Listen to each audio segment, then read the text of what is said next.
राज्याचे मुख्यमंत्री देवेंद्र फडणवीस आज पानिपताच्या शौर्यभूमीवर आलेत। सर, ही शौर्यभूमी आपल्याला प्रेरणा कशी देते?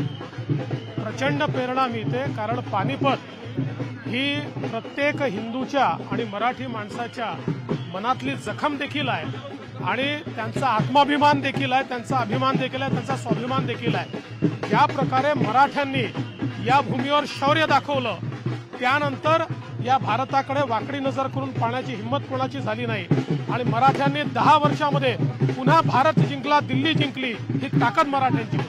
सर, पानिपत म्हटलं की आपल्या मराठीमध्ये म्हणजे हरणं किंवा पराभव होणं अशा अर्थाने हा शब्द रूढ झालाय, पण या शब्दाची व्याख्या आणि या शब्दाचं आकलन बदलण्याची गरज आहे असं वाटतं? 100% गरज आहे। याचं कारण लढाई एखादी हरल्यामुळे त्या ठिकाणी तुम्ही जय आणि पराजय होत नाही। अशा अनेक लढाया होतात, पण त्या ठिकाणी ज्याला आपण इंग्रजीमध्ये वॉर म्हणतो, हा वॉर मात्र मराठ्यांनी जिंकला आणि त्यानंतर मराठ्यांनी सातत्याने या देशावर कब्जा मिळवून दाखवला। एक प्रकारे पराभवातला विजय होता। आपल्या राजकीय आयुष्यात सुद्धा असं कधी असा प्रसंग आला की आपण पराभवात विजय पाहिला? मला असं वाटतं की असे अनेक प्रसंग आले आहेत, पण आज त्याची चर्चा करत नाही। शिवाजी महाराजांचं स्मारक इथे असावं या शौर्यभूमीवर, तिथल्या अनेक स्थानिकांची इच्छा आहे। महाराष्ट्राच्या सरकारचा सुद्धा सपोर्ट मिळावा अशी सुद्धा अनेकांची। निश्चितपणे करू, आम्ही निश्चित करू। या ठिकाणी महाराजांचं स्मारकही असेल, या ठिकाणी युद्ध स्मारकही चांगल्या प्रकारे करू। ही लढाई फक्त मैदानात लढली गेली नव्हती, तर ती डावपेचांची लढाई होती, ती विचारांची लढाई होती।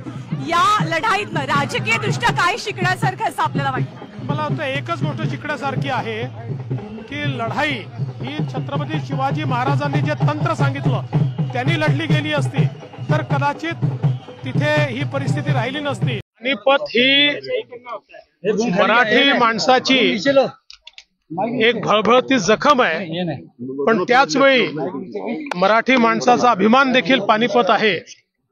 ज्या प्रकारे मराठ्यांनी पानिपतच्या युद्धामध्ये शौर्य दाखवलं, अतिशय विपरीत परिस्थितीमध्ये देखील ज्या प्रकारे मराठे लढले, ती खरं म्हणजे युद्धाच्या इतिहासातील एक अत्यंत मोठी अशा प्रकारची आपल्याला ही गोष्ट पाहायला मिळते। आणि या सगळ्या शौर्यानंतर आणि इतक्या मोठ्या प्रमाणावर अनेक आमचे मराठे सैनिक वीरगतीला प्राप्त झाल्यानंतर देखील मराठ्यांनी कधी हार मानली नाही आणि त्यानंतर 10 वर्षांमध्ये पुन्हा संपूर्ण भारतावर मराठ्यांनी भगवं राज्य प्रस्थापित केलं आणि दिल्ली देखील जिंकून दाखवली।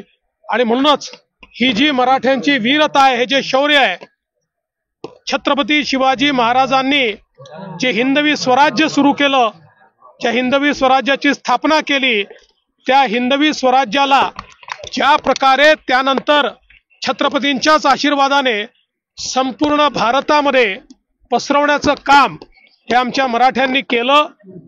त्यात पानिपत एक अशा प्रकारची लढाई आहे की ज्या लढाईमध्ये जरी तांत्रिकदृष्ट्या पराजय झाला तरी मराठे कधीच हारले नाहीत आणि त्यांनी आपलं शौर्य सातत्याने इतकं वाढवलं की त्यानंतर या भारतावर अशा प्रकारची आक्रमणं करण्याची हिंमत कोणाची झाली नाही। आणि म्हणून या शौर्यभूमीला वंदन करण्याकरता या ठिकाणी आम्ही आलेलो आहोत आणि खऱ्या अर्थानं मी शौर्यभूमीचं जे ट्रस्ट आहे त्या ट्रस्टचे मनापासून आभार मानतो आणि अभिनंदन करतो की आमचा इतिहास जिवंत ठेवण्याचं काम त्यांनी केलं। आणि या ठिकाणी मातृभूमी करता धारातीर्थी पडलेल्या मराठ्यांना या ट्रस्टच्या माध्यमातनं, या कार्यक्रमाच्या माध्यमातनं सातत्याने आदरांजली, श्रद्धांजली देण्याचा कार्यक्रम चालतो आणि त्यातनं आमचं जे शौर्य आहे, आमची जी विजिगीषू वृत्ती आहे, याचं एक प्रकारे संवर्धन करण्याचं काम ट्रस्ट करते आहे आणि म्हणून मी ट्रस्टचं मनापासून अभिनंदन करतो। महाराष्ट्र सरकारनं भवन बांधण्याचा निर्णय घेतलेला आहे, आज तुम्ही पानिपतमध्ये आलेला आहात, राज्य सरकारकडून काही घोषणा? निश्चितपणे आत्ताच ट्रस्टशी माझी चर्चा झालेली आहे, काही त्यांनी गोष्टी बाबी लक्षात आणून दिलेल्या आहेत, त्यामुळे निश्चितपणे या संदर्भात इथला परिसर असेल, इथलं स्मारक असेल, याला अधिक चांगलं करण्याकरता ज्या ज्या गोष्टी करण्याची आवश्यकता पडेल, महाराष्ट्र सरकार पुढाकार घेऊन त्या सगळ्या गोष्टी करेल. देवेंद्रजी, यशवंतराव चव्हाण इथे आले होते, त्यानंतर तुम्ही पहिले मुख्यमंत्री आहात महाराष्ट्राचे जे इथे पानिपतावरती आज शौर्य दिनाला आलेला आहात. तर काय वाटतं, हे तुमचं भाग्य होतं? या मंगल भूमीला वंदन करण्याकरता येण्याची संधी मला मिळणं हे माझं सौभाग्य असं मी समजतो. आणि यापुढेही जेव्हा जेव्हा मला या ठिकाणी येण्याची संधी मिळेल, मी येतच राहील. देवेंद्रजी, 8 एकर जमीन या परिसरातली आहे, ती दिलेली आहे, पण त्याचा पैसे अद्यापपर्यंत मिळाले आहेत. मागच्या काही काळापासून ट्रस्टचे जे लोक आहेत ते फॉलोअप घेतात. मला आत्ताच या संदर्भातली माहिती दिलेली आहे. निश्चितपणे त्या संदर्भातला निर्णय राज्य सरकार त्वरित करेल. देवेंद्रजी, महाराष्ट्रामध्ये आज जातीपातीचं राजकारण दिसतं. पानिपतची लढाई अशी आहे की जिथे महाराष्ट्रातल्या सगळ्या जाती एकत्रितपणे लढल्या होत्या देशासाठी. तुम्ही आज काय संदेश द्याल महाराष्ट्राला? खरं म्हणजे छत्रपती शिवरायांनी ज्या हिंदवी स्वराज्याची स्थापना केली, त्या हिंदवी स्वराज्यामध्ये 18 पगड जातीचे लोक हे एकत्रितपणे मावळे म्हणून त्या ठिकाणी लढले आणि खऱ्या अर्थानं ते स्वराज्य विस्तारित करण्याचं काम त्यांनी केलं. छत्रपतींनी सामान्य माणसाच्या मध्ये पौरुष जागृत केलं आणि त्याला असामान्य बनवलं.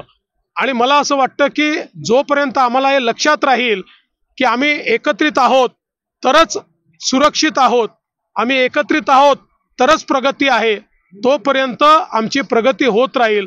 पण आम्ही पुन्हा जातीपातीच्या छोट्या छोट्या गोष्टींमध्ये त्या ठिकाणी विभाजित झालो तर कदाचित आम्हाला तशा प्रकारची प्रगती करता येणार नाही.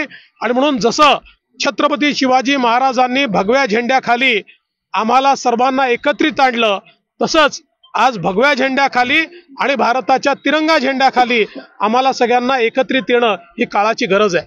पालकमंत्री अरे ते सगळं मुंबई, छत्रपती शिवाजी महाराज